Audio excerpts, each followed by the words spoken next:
আমি মানে সাহাবায়ে কেরাম আমাদের ঈমানের মাপকাঠি।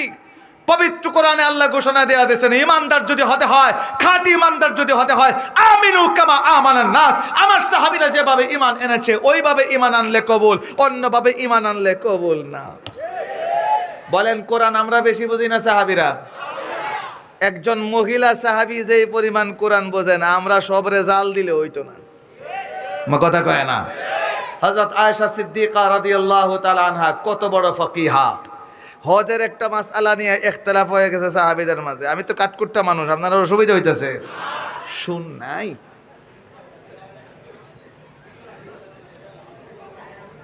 হজের একটা মাসআলা, সাফা এবং মারওয়া। আমরা যখন উমরা করতে যাই, হজ করতে যাই, কাবা শরীফ তওয়াফ করার পরের কাজটা কি? সাফা মারওয়া সাই করতে হয়, তওয়াফ করতে হয়। তওয়াফও বলতে পারেন, সাই বলতে পারেন। এখন এই কাজটা করা ওয়াজিব নাকি সুন্নতে জায়েদা? অনেক পুরুষ সাহাবীরা বলেন এটা সুন্নতে জায়েদা, করলে সওয়াব আছে, না করলে অসুবিধা নাই। দলিল পবিত্র কোরআনে আয়াত সূরা বাকারায়, ইন্নাস সাফা ওয়াল মারওয়াতা মিন শাআইরিল্লাহ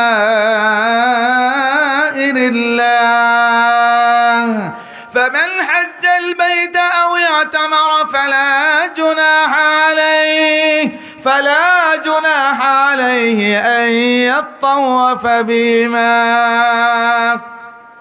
পুরুষ সাহাবীরা বলে আল্লাহ বলছেন ফালা জুনাহা আলাইহি, অসুবিধা নাই। তাহলে তওয়াফ করলে অসুবিধা নাই, না করলে অসুবিধা নাই।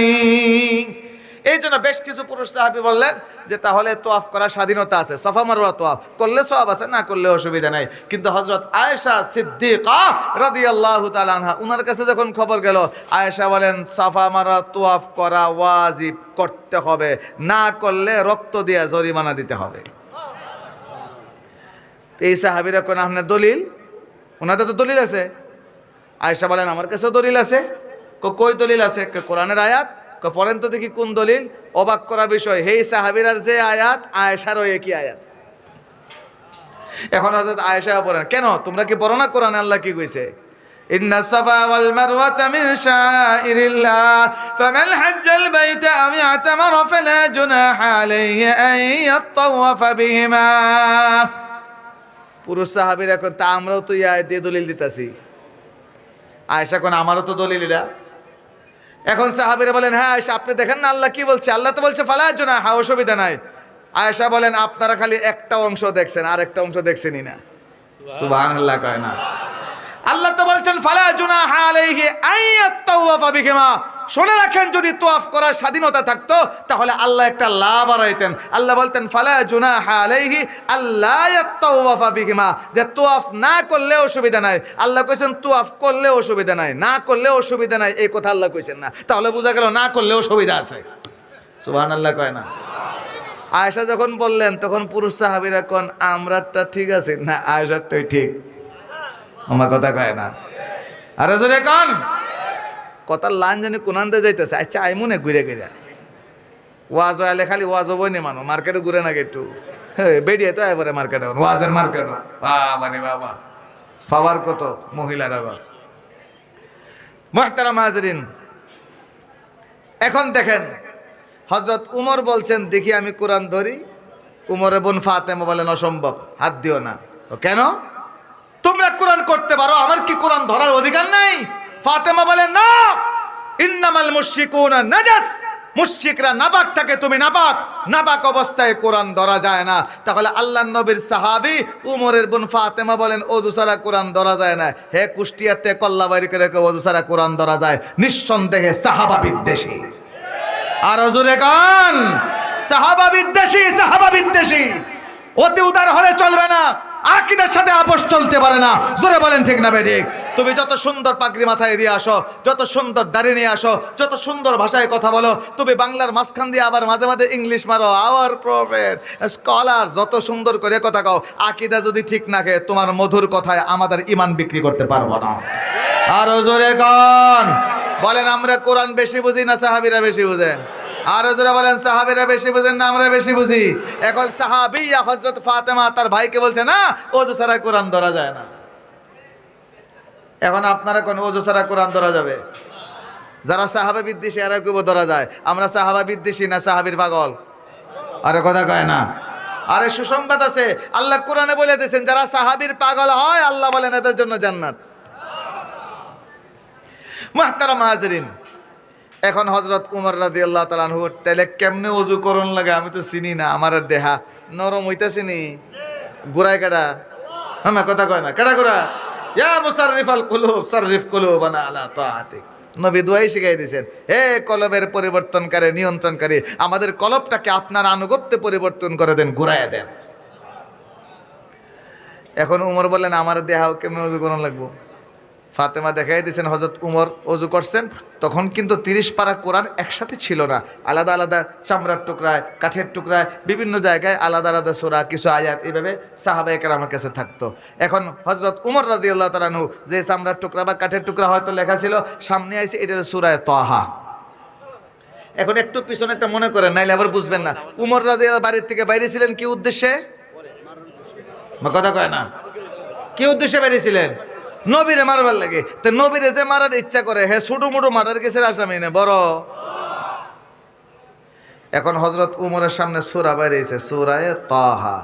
এখন হযরত উমর পড়তেছেন, বিসমিল্লাহির রহমানির রহিম, তাহা মা আনজালনা আলাইকাল কুরআন লিতাশকা ইল্লা তাযকিরাতাল লিমান ইয়াখশা তানজিলাম মিম্মান খালাকাল আরদা ওয়াস সামাওয়াতিল উলা আর রহমানু আলাল আরশি ইস্তাওয়া লাহু মা ফিস সামাওয়াতি ওয়া মা ফিল আরদ ওয়া মা বাইনাহুমা وما تحت الثرى। এক একটা আয়াত পড়তেছেন হযরত উমর, আর তার দিলের বন্ধ দরজা একটা একটা করে খুলছে। কয়েক আয়াত পড়ার পরে হযরত উমরের চোখ দিয়ে টপ টপ করে পানি পড়তেছে। এখন হযরত উমর বলেন, হায় হায় হায় হায়, মানুষের কথায় আজকে কি সর্বনাশ করতে যাচ্ছিলাম। এই কোরআন যার উপরে নাজিল হয়, আল্লাহর কসম এটা কোনো মাখলুকের কালাম হতে পারে না। নিঃসন্দেহে এটা আল্লাহর কিতাব। যার উপরে নাজিল হয় তিনি মিথ্যা নবী হতে পারেন না। আমি সাক্ষ্য দিচ্ছি মুহাম্মদ সত্য আল্লাহর রাসূল। চিকিৎসা কাটা করছে কি দিয়া? কথা কয় না, কি দিয়া? আর যারা বলেন কি দিয়া? তাহলে কোরআন হইল আমাদের রুহানি মেডিসিন। কথা কয় না, কোরআন কি মেডিসিন? আরো যারা বলেন কি মেডিসিন? এই জন্য কোনো কাফেরও যদি মনোযোগ দিয়ে কোরআন শুনে, আল্লাহ দিল পরিবর্তন করে দেয়। হযরত আসহামা নাজ্জাশী, হাবশার বাদশাহ, আবিসিনিয়ার বাদশাহ নাজ্জাশী, সাহাবায়ে কেরামের একটা দল প্রথম হিজরত করে আশ্রয় নিলেন নাজ্জাশীর কাছে। আল্লাহর নবী বলছেন, আবিসিনিয়ার বাদশাহ যদিও খ্রিস্টান, বড় ইনসাফ, তোমরা সেখানে হিজরত করে চলে যাও। সাহাবায়ে কেরামের একটা দল হিজরত করে যখন আবিসিনিয়ায় চলে গেলেন, মক্কার মুশরিকরা চিন্তা করলো, হায় রে মৌলবাদীরা তো এখন শক্তি যোগায় লাইব। কথা কয় না, আমরা দেশে আছে না একদল নাস্তিক মার্কা, মুরগি কবির, এর কবির, হাঁস কবির, সুরা কবির, এটা আছে না। এই কওমি মাদ্রাসা যদি থাকে তাহলে তো মোল্লারা শক্তি থাকবো। এই জন্য কওমি মাদ্রাসাটা বন্ধ করে দাও। জঙ্গি ট্যাগ দিয়া, জঙ্গি লাগাইয়া, সন্ত্রাসী লাগাইয়া, যতই সন্ত্রাসী আর জঙ্গি ট্যাগ লাগাও, এই দেশের মানুষের হৃদয় থেকে কওমি মাদ্রাসার ভালোবাসা মুছতে পারবা না। আরে আমাদের কাছে ইসলাম এটা আসমান থেকে এসেছে, কাবা হয়ে এসেছে। কাবাটা রব্বুল আলামিন এমন জায়গায় বানাইছেন, মক্কার চতুর্পাশে পাহাড়, কাবার চতুর্পাশে পাহাড়। যখন বৃষ্টি হয় তখন পাহাড় বেয়ে পানির স্রোত, বন্যার স্রোত আসে, কিন্তু যেই মাত্র কাবার কাছে আসে আইসা ধাক্কা লাগে, বিভিন্ন দিকে ছড়ায় যায়, কাবাকে স্পর্শ করতে পারে না। ঠিক তেমনি ভাবে এই দেশের ইসলামের সাথে, মুসলমানদের সাথে, আলিম ওলামার সাথে কেউ যদি টক্কর নেবার চেষ্টা করে, তোমার মাথা চূর্ণ বিচূর্ণ হবে। এই দেশের আলিম ওলামা নিশ্চিহ্ন হবে না ইনশাআল্লাহ। আর যারা বলেন ঠিক না বে ঠিক? এই দেশের আলিম ওলামা নরম ভাষায় কথা বলেন, এই জন্য তোমাদের হলকম লম্বা হয়ে যায় না। রেশমি সুতা আছে না, চিনেন আপনারা? রেশমি সুতা নরম, গালো লাগাইলে কি আরাম লাগে, সফট, হ্যাঁ মুলায়েম, মসৃণ। বাংলায় কয় মসৃণ, ইংরেজি কয় সফট। এখন বেশি আরাম যখন হয় তখন বাংলা কিন্তু বাংলারও বললে যায় কয় সফট। আসেনি? এই রেশমি সুতারে নরম মনে করে কেউ যদি মনে করে যে আমি হেসকা টান দিয়ে সুতাটা ছিঁড়মু, রেশমি সুতা ছিঁড়ে না, যে টান দে হের আটকাইটা টুকরা টুকরা হয়ে যায়। এই দেশের আলিম ওলামা ভদ্র ভাষায় কথা বলেন, আমরা ভদ্র পোশাক পরি, ভদ্র আচরণ করি। কেউ যদি আমাদেরকে নরম মনে করে এই দেশের আলেম সমাজকে টান দিয়ে হেসকা টানে ছিঁড়তে চায়, শুনে রাখো তোমরা টুকরা টুকরা হয়ে যাবে। এই দেশের কওমি মাদ্রাসা নিশ্চিহ্ন হবে না। আর জোরে কান, আমরা নিশ্চিহ্ন করে নেব। এখন সাহাবায়ে কেরাম হিজরত করে চলে গেছেন হাবশায়, আবিসিনিয়ায়। তাহলে একদল মক্কার লিডাররা কিছু লিডার মিডার তৈরি করে কিছু উপহার দিয়ে ফাটাইছে, এরা ফেরত না আনলে সমস্যা করবো ভবিষ্যতে, বাদশারে গিয়ে উপহার দিয়ে দাও, উপঢৌকন দিয়ে দাও, আর এদেরকে ফেরত দেবার লেগে। মক্কার একটা প্রতিনিধি দল গেল বাদশার কাছে, আসহামার কাছে, কয় আপনার রাষ্ট্রে আমাদের মক্কা থেকে কিছু সন্ত্রাসী আশ্রয় নিয়েছে, ওরা সন্ত্রাসী, ওরা জঙ্গি, ওরা সমাজের ফিতনা সৃষ্টি করে, ওরা বিদ্রোহী, রাষ্ট্রদ্রোহী। আপনি এই উপহারগুলো নেন আর এদেরকে আমাদের হাতে দিয়ে দিন, আমরা মক্কায় নিয়ে যাব। কিন্তু নাজ্জাশী, আসহামা নাজ্জাশী বড় ন্যায়পরায়ণ খ্রিস্টান বাদশাহ, কিন্তু অত্যন্ত ইনসাফকার ছিল, বড় বুদ্ধিমান। উনি বলে আমি একতরফা কথা হইন না সিদ্ধান্ত নিতাম না, তোমরা বক্তব্য শুনছি, হেরার কথা হইন না লই। আল্লাহ আকবার কয় না? এখন পুলিশ বাহিনী, র্যাব বাহিনী পাঠাইছে, দেখো তো ওরা মক্কা থেকে আরো কোথায় আছে। সাহাবায়ে কেরাম খবর দিল, রাজদরবারে উপস্থিত। এখন নাজ্জাশী জিজ্ঞেস করে আমার সাথে কে কথা বলবে, একজন কথা বলতে হবে। যিনি কথা বলার জন্য রাজি হলেন, ঘোষণা দিলেন, তিনি হলেন আমাদের রহমতুল্লিল আলামিনের আপন চাচাতো ভাই, নবীর রক্তের হযরত জাফর ইবনে আবি তালিব, হযরত আলীর ভাই। তিনি বলেন আমি কথা বলবো। এখন আসহামা জিজ্ঞেস করে, ওরা তো বলছে তোমরা নাকি সন্ত্রাসী, তোমরা রাষ্ট্রদ্রোহী, এখানে ফিতনা লাগাই আসছো। উনি বলেন না না, আমরা সন্ত্রাসীও না, জঙ্গিও না, বরং আমরা অমানুষ ছিলাম, হায়ওয়ান জানোয়ারের মতো ছিলাম। রব্বুল আলামিন আমাদের মাঝে একজন রাসূল পাঠাইছেন, এই রাসূল আমাদেরকে মানুষ বানাইছে, এটাই আমাদের অপরাধ।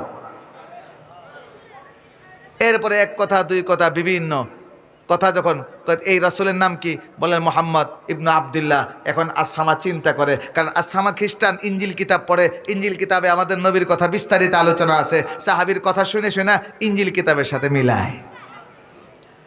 অনেক কথা হয়েছে, শেষ পর্যন্ত আসহামা বলল আচ্ছা তোমরা যাকে নবী বলছো, নবী আর রসুল যারা হন তারা তো আসমানি কিতাব নিয়ে আসেন, তোমরা যে রসুলের কথা বলছো তিনি কি তোমাদেরকে কোনো আসমানি কিতাবের কথা বলেন? উনি বলেন হ্যাঁ হ্যাঁ, এটাই তো আমরা অপরাধ, আমরা নবী আমাদের কুরআন শোনায়। এই কথা বলার সাথে আসহামা আরো চমকে উঠছে। এখন আসহামা বলে আচ্ছা তোমরা নবী, তোমাদেরকে যে কিতাব শোনায়, কোরআন শোনায়, আমার একটু শোনাইবা? হযরত জাফর বলেন কেন শোনাবো না, অবশ্যই শোনেন, আমি পড়ি। বিসমিল্লাহ কয়ে সূরা মারইয়াম শুরু করছেন। সূরা মারইয়াম আমাদের ঈসা নবীর আলোচনা আসেনি? হ্যাঁ। বিসমিল্লাহির রহমানির রহিম, কাফা ইয়া আইন সাদ, যিকরু রাহমাতি রাব্বিকা আবদাহু যাকারিয়া ইয নাদা রাব্বাহু নিদাআন খাফিয়া ক্বালা রাব্বি ইন্নী ওয়াহানা আল-'আযমু মিন্নী ওয়াশতা'আলা আর-রা'সু শাইবা ওয়া লাম আকুম বিদুআইকা রাব্বি শাকিয়া।